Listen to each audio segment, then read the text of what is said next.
So, hello, Brad. Hi, how are you? I'm fantastic. How about yourself? I'm pretty darn good myself. It's exciting to have you live. I have to say that I'm watching you almost every morning, and I tell everybody to watch you almost every Yeah. morning. So, I this interview is basically done so that more people get into tapping. Also to help people maybe have better lives, improve whatever aspect of their life they want to improve, enlighten as many people as possible.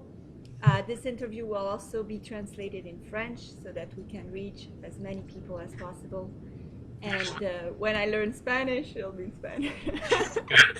So, to start, as I'm going to ask everyone else, I would like to perhaps you introduce yourself for people that don't know who you are yet, and maybe start with that. Okay.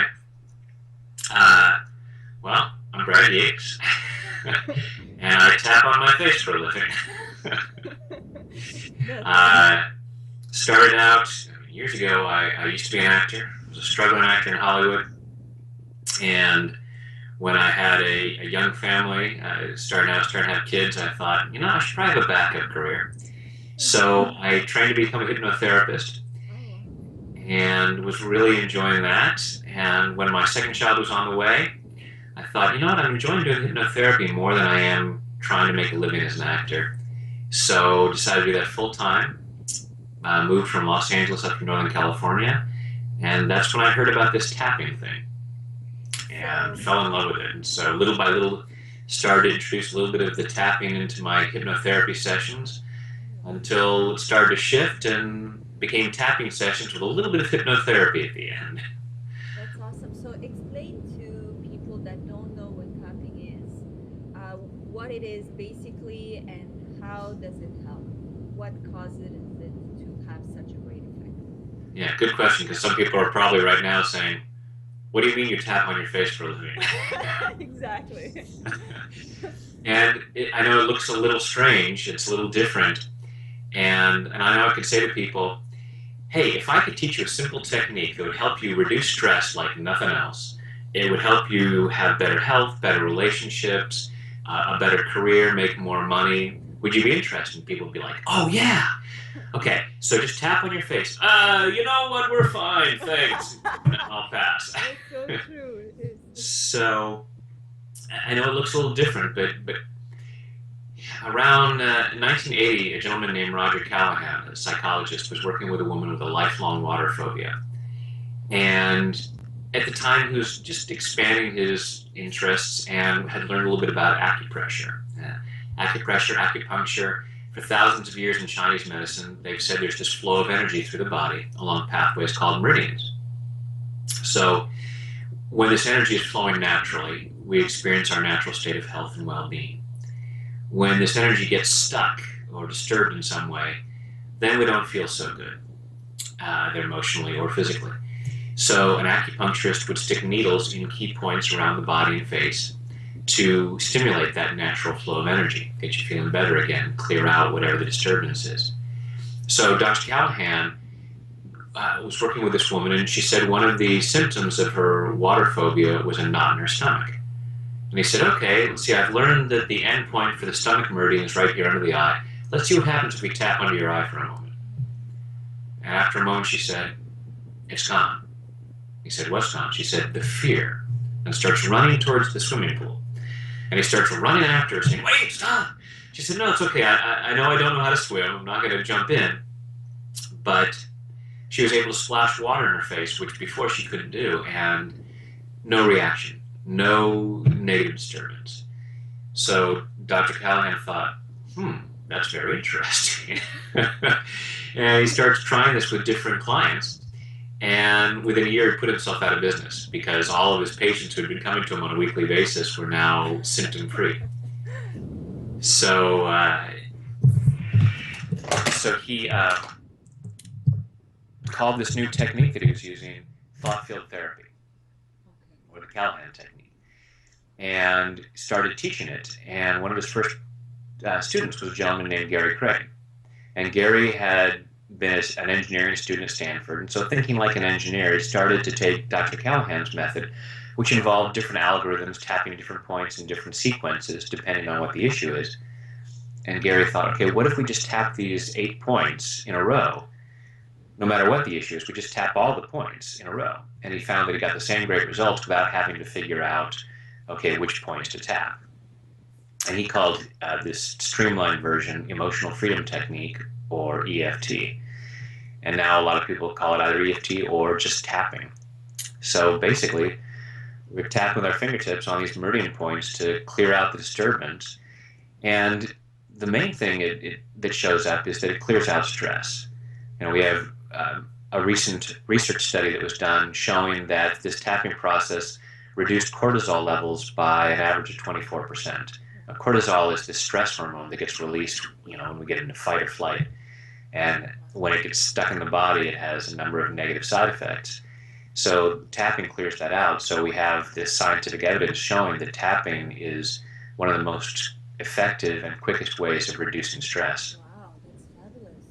So, Because on the other hand, you see, I'm studying like how the brain functions when you want to learn faster, or I'm trying to make a link between people that are more spiritual and people that are more scientific oriented, to basically show them how they can improve their life, no matter how their perspective is, that it's basically the same thing.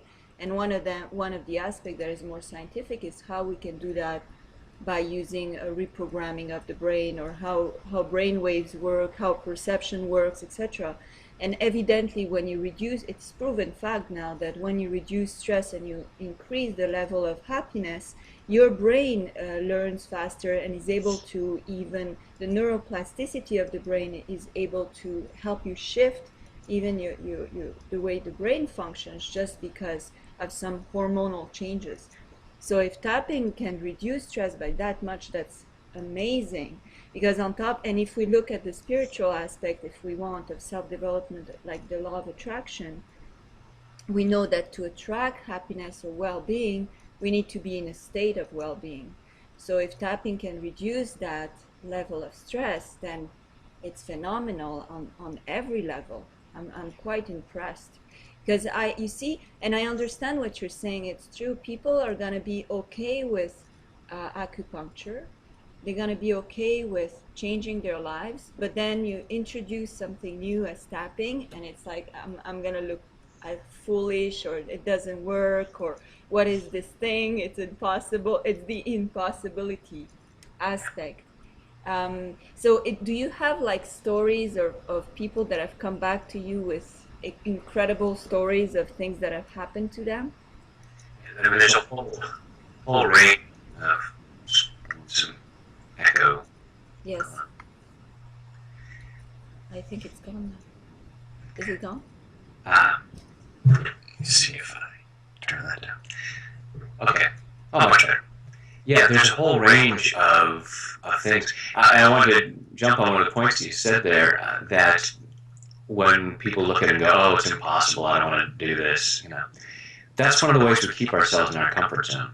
Yeah. See, I like to say that self-sabotage is simply misguided self-love. There's a part of us that believes that where I'm at, the level of success that I have, the level of health that I have, all that stuff, is where I feel safest, based on programming from the past. So anything that comes along and says, hey, I'm going to open the door and let you out of your comfort zone, part of it says, whoa, no. So it's very easy for people to then look at something like this and say, oh, that can't work, that's stupid, that's this. And part of it is going, whew, boy, now I won't use it and I won't step out of my comfort zone. I totally agree. And so much I agree, because I teach people in my coaching sessions that there's the two things people are most afraid of is extreme failure and extreme success. Because those are things we absolutely have no clue how they function. And what I teach people actually a lot for attracting the best and changing their lives is to create a new comfort zone.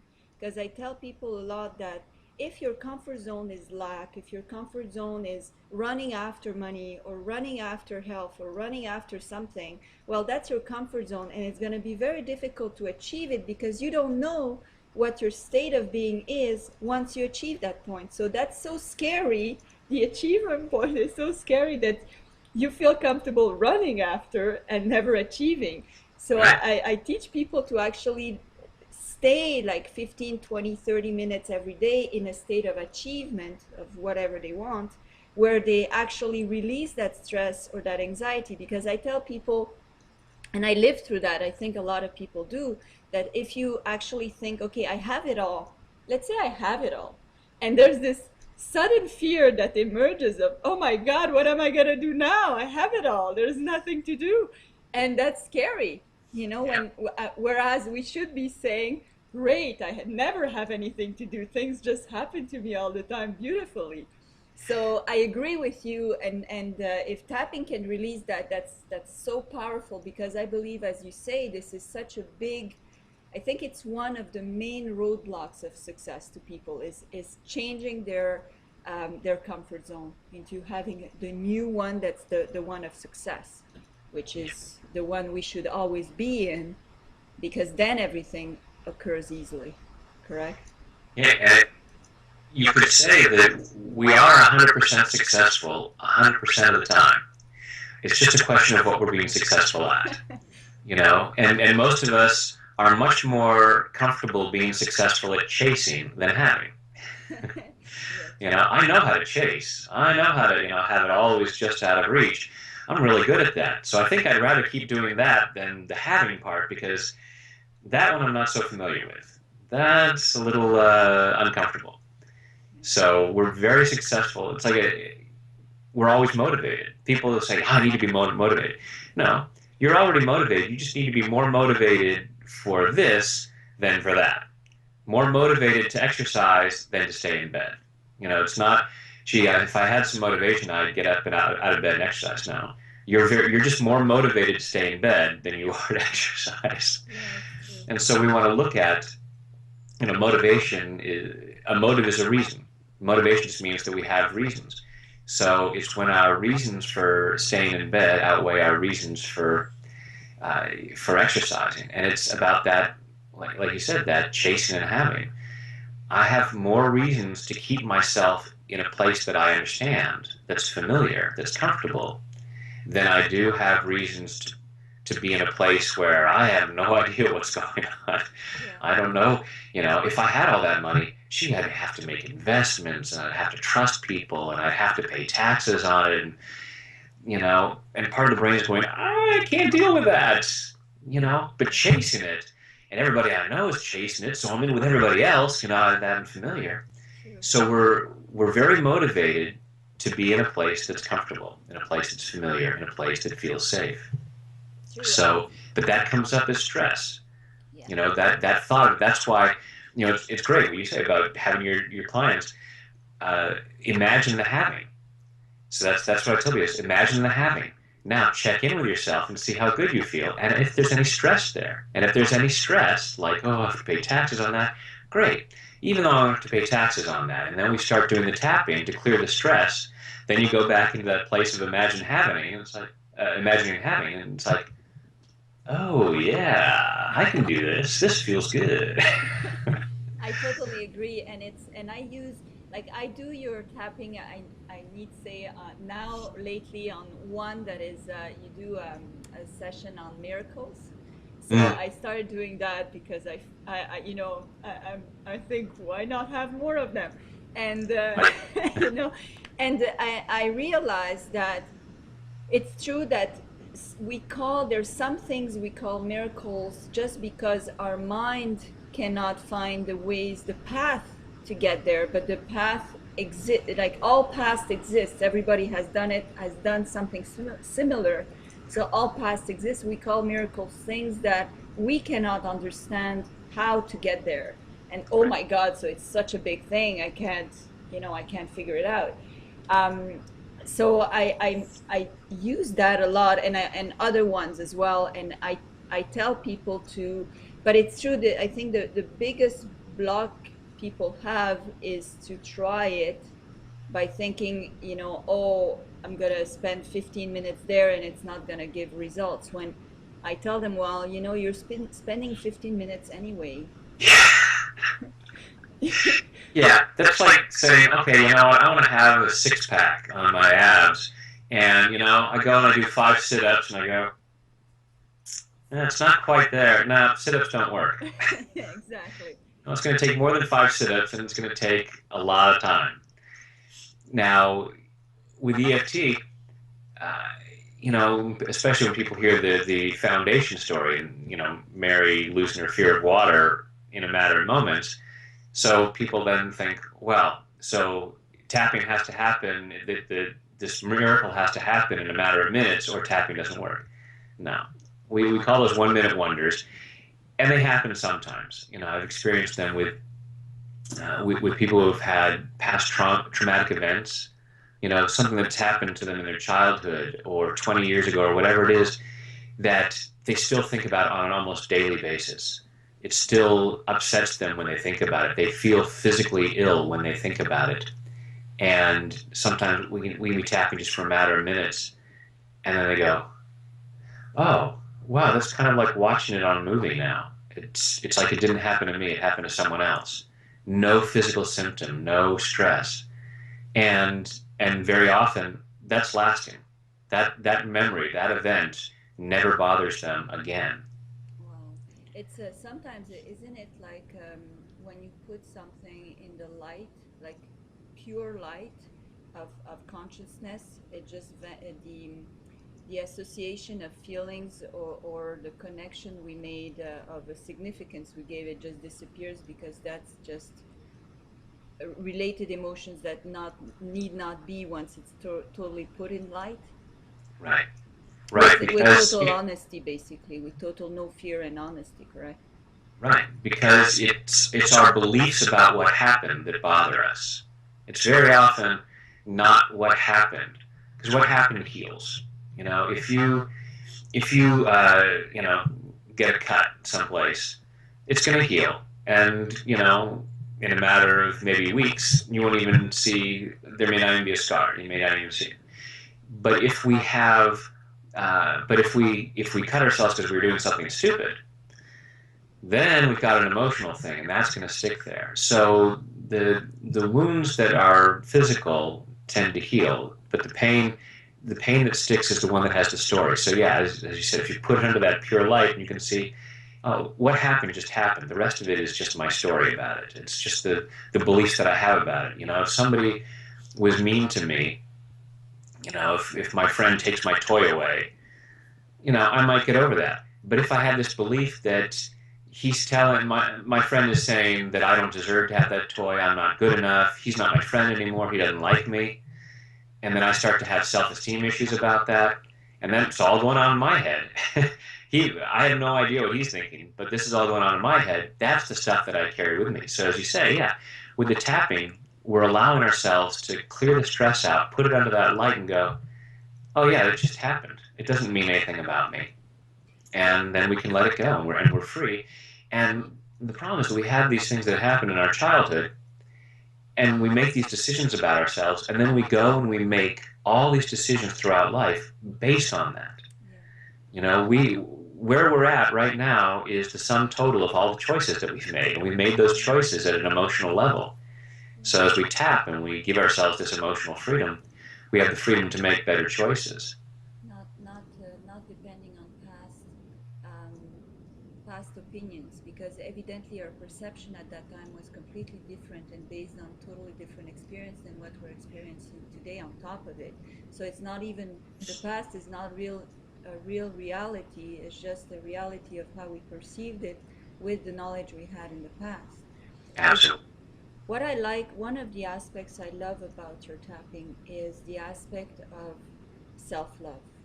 I believe that whether it's the law of attraction or even in the brain level of how we react, we often self-sabotage. I believe that there's 3 pillars of success, and one of the major pillars is self-esteem.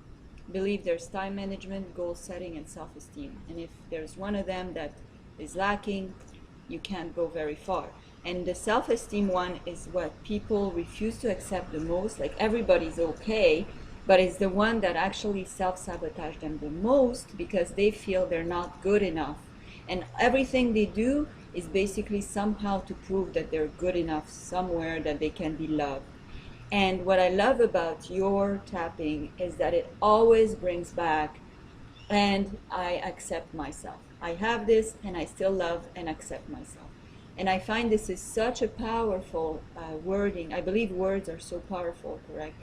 So this is so powerful for people to accept themselves even before even wanting to change anything. That's just so that people love themselves no matter what they have within them, so that they heal that guilt, heal the past, heal whatever has occurred or whatever their perception was, whatever they're done and what their bad choices were. Bad, not meaning not good, just different choices they've made that led them where they are now. And just, I love that about your tapping, is because you bring that acceptance and that love. And in my coaching, self-love is one of the major components, because if you don't deserve, if you never think you deserve what you want, there's never any chance you're going to access it. You're always going to put it further away because you're just not good enough for it. So I like that a lot about it. And I have a question, because I watched other tapping on just to compare lately. And did you come up with your own, how does it work? Do you come up with your own wording? Do you come up with your own sequences? Are you inspired? How does it work in the tapping world? Yeah, that last one. I always feel like I don't really come up with it. The ideas come to me.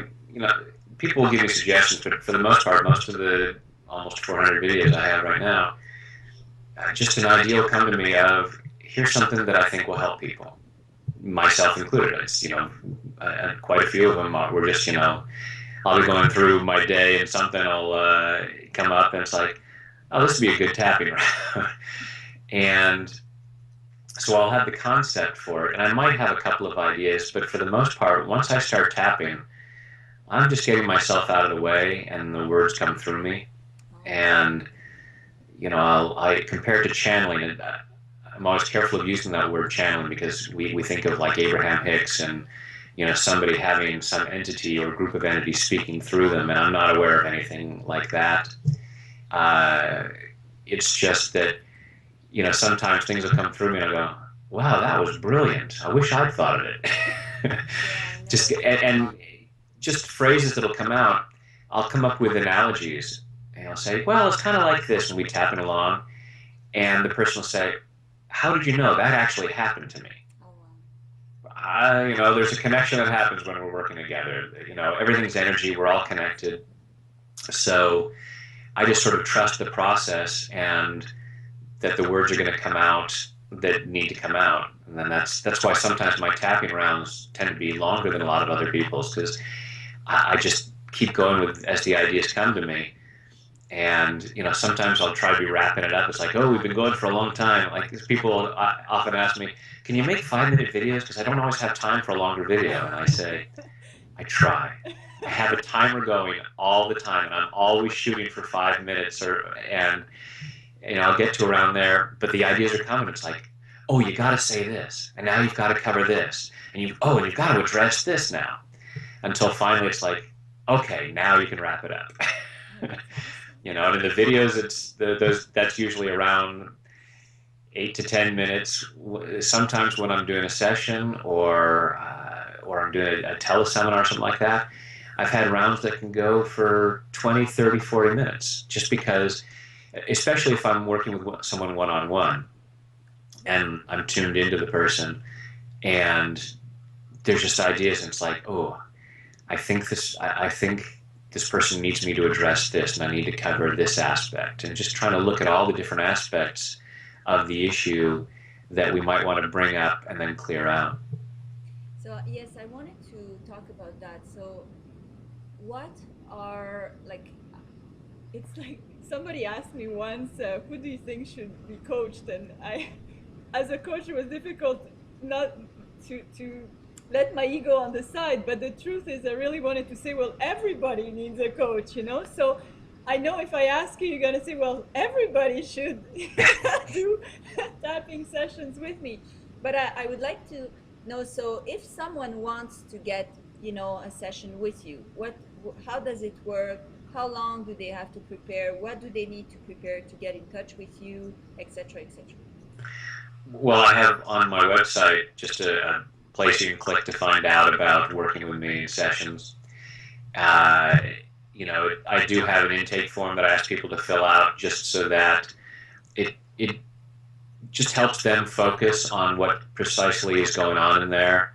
There are questions about about past events, and I would say this is just gathering the usual suspects. It's like there's been a crime committed. Let's just gather all the usual suspects and have them line up so that we know who to look at. It's like, okay, it's this one or it's this one. And it just gets us focused so that when we actually are together, we don't have to spend a lot of time looking at all that. And I generally, sometimes I work with someone for one session because, they just have one thing that it's like, oh, I just need to have some clearing on this. Generally, it's over a number of sessions so we can keep building it. With tapping, it's like peeling the layers of an onion. And so we want to clear that so I can be working with someone over time. And just things come up in the fourth, fifth, sixth session that they may not have remembered. Or it's something that it's like, wow, why didn't we work on this in the first session? It's like, well, you weren't ready in the first session to talk about that. There was all these walls. It was that stuff was, far back in the vault, and we need to, clear through a number of different doors to get there. So, there's a lot of, I recommend tapping on a daily basis just because it's, we have basic body hygiene. We brush our teeth whether we need it or not. We take a shower whether we need it or not. Because we know that if we don't, pretty soon people are going to start to be looking at us going, hey, how you doing? Walking away from us. So before we get to that point, we have a daily practice of hygiene. It's the same with stress. I look at this as energy hygiene. We want to be clearing that stuff out because we don't think about stress. We just let it build up to the point where, it would be like not taking a shower till the point that people are holding their nose around us. With the stress, we let it build up to the point that someone says, hey, how's it going? You go, shut up! Where did that come from? Well, it's all the stress that's built up over the week or month or years, and it just gets to that point, and just one word can really set us off. So we want to be clearing that stuff out on a daily basis. And then there's some stuff that, you want to work with a professional and, get that coaching because, it's like we were saying at the beginning about the self-sabotage being misguided self-love. There's that part of us that doesn't want to know what there is to clear. I don't want to go, I'm not going to tap on this issue because I believe, and I won't even think this consciously, at an unconscious level, I'm thinking, I don't need to tap on that. Because part of me is thinking, because that thing is keeping me in my comfort zone. I don't want to let go of that. So by working with someone else who's not invested in your comfort zone, but is invested in your future, so it's like working with a personal trainer. You can go to the gym and you're lifting weights and you go, 1, 2, oh, that's good. But the trainer's going to go, come on, 5 more. I know you've got it in you. And you break past that, what you believe is your limit. Because what we go through the day thinking, well, that's as much as I can do. It's not a real limit. Well, for sure you're going to have me soon as one of your coaching clients. And really I welcome everybody else to go and on the YouTube videos and everywhere where I'm going to place this interview, there's going to be links to your website, links to your videos so people can really figure out what we're talking about if they didn't still understand. And I'm curious personally of what the Money Beyond Belief with Joe Vitale is, how it started, and because also what I love that you say in a few of your videos, and that I have come to almost have to fight almost in the minds of people is there's these two beliefs that are so powerful. One is if you're spiritual, you're not supposed to be rich. And the other one is if you're having fun, you're not going to make money out of it. It's either you work hard and you make money, or you're enjoying what you're doing, but let's not sell that. So, and so I love it because when I saw that you had tapping on money, and that you repeatedly say to people it's okay, it's part of the energy of this universe, and I tell to people that are very spiritual, I say, God wouldn't have put all these stores if it wasn't for us to enjoy them. Right, right. I mean, what kind of God says, I'm going to create all this wonderful abundance, but it's only for bad people? Exactly. Exactly. My good children, my spiritual, loving children are going to forsake. I mean, abundance is abundance. If you go to, say, the Grand Canyon, or a beach, or any place where there's just spectacular scenery, which is just natural abundance, does a spiritual person say, ooh, I'm just going to look at a little bit of it? I'm going to let the greedy people look at the whole panorama view, but I'm spiritual, so I'm just going to look at that one rock. Oh, yes, I'm satisfied looking at that one. Oh, that one little bit of ocean. Yes, that's all I need. And I this is not to put anyone down who's spiritual and has those beliefs, because it's you're not stupid. I'm not saying you're stupid for thinking that. I'm not laughing at anyone in particular. I'm laughing at us as human beings, because we have these beliefs. We all do that in certain aspects of our lives. It's been passed on to us from all kinds of training. We have all kinds of, oh, look at St. Francis, who was born rich but gave away all of his belongings and all of his money to live a poor monk's life. And Mother Teresa and Gandhi just wearing rags and all this, so we have these images of spiritual people who have forsaken anything like that. But it's not, but abundance is abundance. And so being spiritual means being connected to the source of everything, the source of all abundance. So I don't believe that we are asked to, we don't want to, saying, well, abundance is everything, and then we go and we forsake ourselves, and we're greedy, and we make choices that we know are hurtful to ourselves or others, because that's obviously not spiritual. Making money in that way is not spiritual, but, just allowing abundance and being part of that connection to abundance, and it comes in. And as far as having fun, plenty of very successful people will say the best way to make money is doing something you love. I know that I make a lot more money doing what I love than when I used to have a job doing stuff that I hated. It's always been much more profitable for me to do what I love. Definitely. And what I say to people is success is based on so many different aspects. And if the child inside of us is so angry about the job we're doing, he's going to spend all the money anyway, or get us ill, or do other things to us that is unsuccessful at the end of the day. So it's better to have a life that is equilibrated, that's successful in different ways, and one of them evidently is to do something we love and get paid well for doing it. And I know, because I've done really the path of most resistance. I've done things that I was good at, that I didn't necessarily love, that paid well, until I decided to let go of the universe and do what I really felt I loved, and say, you know what, I don't even care what happens, I have to do this, and then we'll see, and trusting, and somewhere trusting that everything's going to come together. So so please tell me about this money beyond belief and what it's all about. I'm very curious. Well, I had an opportunity I exchanged a couple of emails with Joe Vitale many years ago, and then he was doing this program called Attract a New Car, and asked me to be one of the guest speakers on that. And we really hit it off and worked well together. And I said, let's do let's do a program, just the two of us. And he said, yeah, well, let's do it on this. And he came up with the title Money Beyond Belief. So basically it was two teleclasses. We had a group of people on, and the first one was so it was all about the beliefs about money that stop us from having it.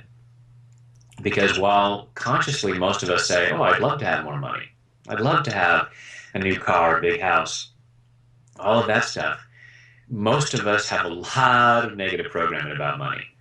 You know, it could be the old line, money is the root of all evil.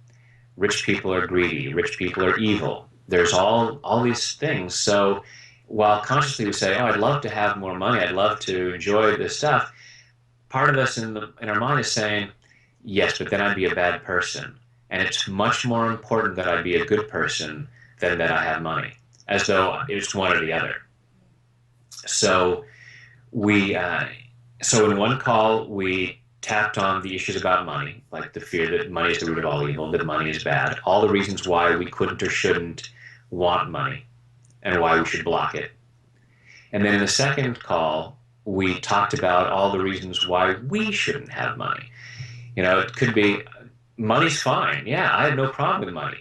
It's me that's the problem. I'm not good enough. I'm not deserving enough. I'm a bad person, so I shouldn't have any nice things. So it's all the reasons why I couldn't or shouldn't have money. So we were clearing that stuff. So because we, you know, at an unconscious level, we block opportunities to have money all the time. You know, I could make a sales call. No, I couldn't. I could go meet those people. No, I couldn't. And we're not even aware of it. Then we're sitting there thinking, why don't I have any money? Well, because of all this unconscious stuff about why we couldn't or shouldn't have money, or why money is wrong for us.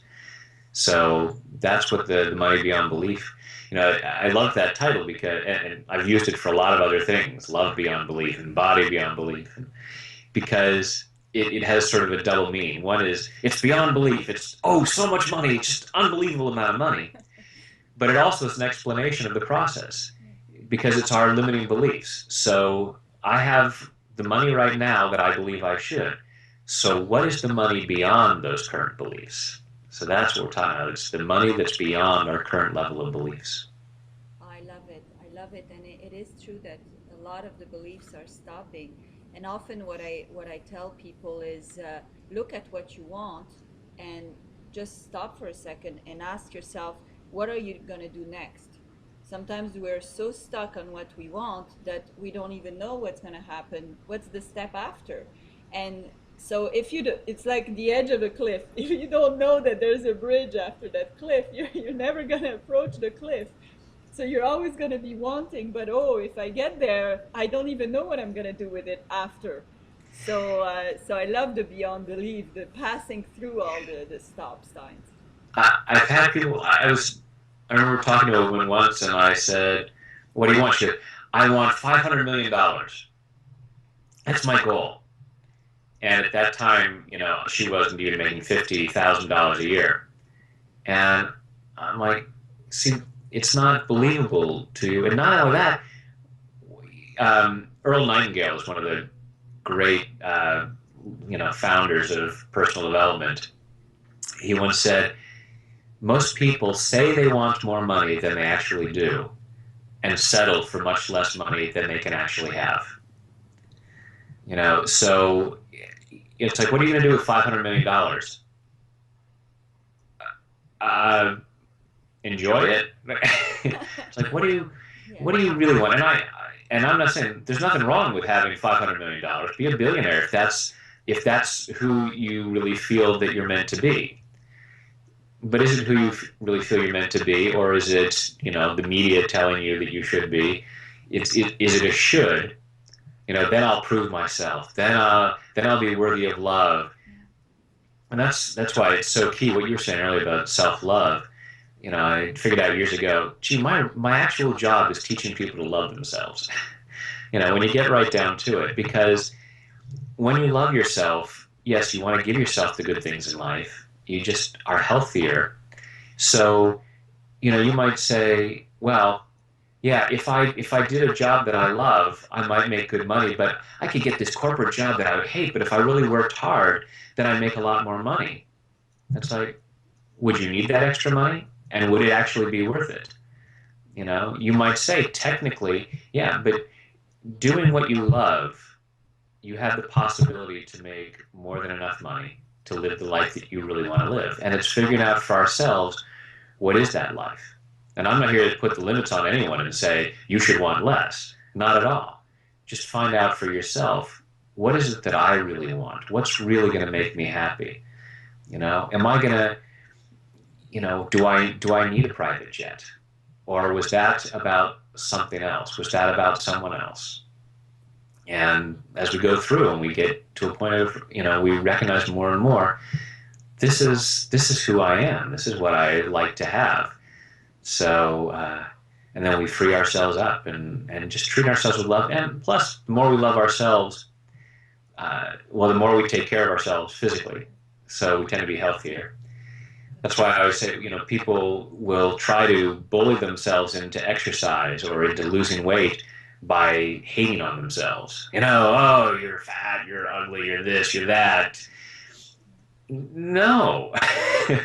You want to love yourself right where you are, and the more you, and people say, but if I love myself right where I am, then I'll just settle. And I think, no. When you love yourself right where you are, you want to take even better care of yourself. We're much more loving to ourselves, and really it's at the heart of creating the life that we really want to live. Yes, and I totally agree with you. And when people start, and I come from myself, from learning to love myself for who I am and going through the process, and I realized that once that the true acceptance of who we are as a whole being is, proving first of all anything is useless, but then we're much more true to our own self. And when I try to teach that to others, I say, well, try to always look at yourself as your best friend, and what you would do and wouldn't do to your best friend to stay friends. You wouldn't insult your best friend. You would at least say hello in the morning when you see the person. You would smile. You would not criticize. You would not lie. You would not make promises you won't keep. All the things that people do to themselves, they would never, ever accept others doing that to them or do that to somebody they care for. And I say, if before to go in the process of self-love, at least act with yourself with kindness, generosity of heart, love as you would love someone else, and slowly you will get that comfort that you are pretty much okay. You're great. You're a great human being, just the way you are. And then I realized, and I had that happen, it was quite astonishing. I had that happen with people I coached on totally different things. I coached them about money, I coached them about career, and then they started losing weight, they started getting in shape, and I wasn't coaching them about that at all. But Go figure. but they love themselves so much. They were saying, I can't, like when I see a dish that is greasy, I just, my body can't take it anymore because it's not good for me, and I love myself too much to take that in me as a poison. Some people stop drinking like too much alcohol. I had things happen that are, you know, miracles, as you say. But those are all things because when someone loves themselves truly, then they're gonna take care of themselves in every aspect of their life unconsciously. Then they're gonna be good enough to get all the good stuff in their life. So suddenly money comes easily. Suddenly, you know, everything is better. And what I love about that, and that's the purpose of most of these videos, is because my let's say what drives me is to increase that level throughout the planet. And every time one individual gets to that level of self-love, it radiates to the others, and it inspires the others to say, wow, that person seems pretty okay, you know, and maybe I am okay too, or something. It radiates to the kids. It's, you know, less conflicts, less fights, less wars, less so many things when people are just okay. They don't need to show off. They don't need to fight. They don't need to prove the point. They're just okay, and everybody is just okay the way they are. So, so that's what I love about what you do as well. Yeah, it's clearing fear and stress out, all that stuff that motivates the need to hurt other people. You know, anytime we want to hurt anyone else, it's because something inside of us is feeling hurt. If we're, just imagine at the times that you're feeling really good about yourself, in a really honest way, just feeling, I feel healthy, I feel happy, could you possibly say something mean to someone else? That's why, look at kids bullying and the popular kids putting other kids down. It's like, okay, they're not as happy as they think they are, or as they're trying to convince themselves they are, or as you believe they are. Because, the really successful kids who are feeling really good about themselves are helpful to others. They're kind to others. They're encouraging to others. They're not putting others down. So, and it's true of all of us. When we're taking it out on someone else, it's because something inside of us doesn't feel good. So, I mean, that's part of my thing is I look around, there's so many things in the world that I would love to see improved, but I can't personally do them. But I know the people out there that can do them are out there. So if I can help enough people clear their blocks so that they're out there doing the good they can do, or at the very least just being kinder to themselves, which in turn will cause them to be kinder to others, the world's got to be a better place. Yeah, I totally agree. And I thank you for doing so. And I want to encourage as many people as possible to get into tapping, um, get in touch with you if they need personal sessions, and get on your website to get more information. And I know you have some products there as well that can help people. And are you gonna write a book, or are you gonna do something? The Well, big thing now is everybody's writing a book. So yeah, I wrote a children's book. Pardon my reach. The Wizard's Wish. ah, nice. Yeah. So yeah, I wanted to, because so many of these issues that we have started in childhood, Yeah. and I thought, man, if we could teach kids how to tap so they could clear it that day rather than having it control their lives Years for later. 20, 30, 40 years. And not only that, but if they clear that stuff, then they'll be sharing their gifts with the world, and because every kid has the potential to be a Gandhi or an Edison, or something that makes a difference, that makes a positive difference. And when that stuff gets shut down, everybody loses. So if kids had a way of clearing that stuff to, to live happier, more joyful lives, it benefits all of us. So I wanted to come up with a fun storybook kind of way. So, it's got little illustrations all the way through it and stuff. And, I talk about that, that the stuff inside of us that I talk about as yuckies. There's little creatures inside, and so this wizard is tapping with his wand, and the yuckies pop out, and then realizes, he can't do it for everyone, so he needs to teach people how to tap out yuckies. And they see we don't have wands, and he's going,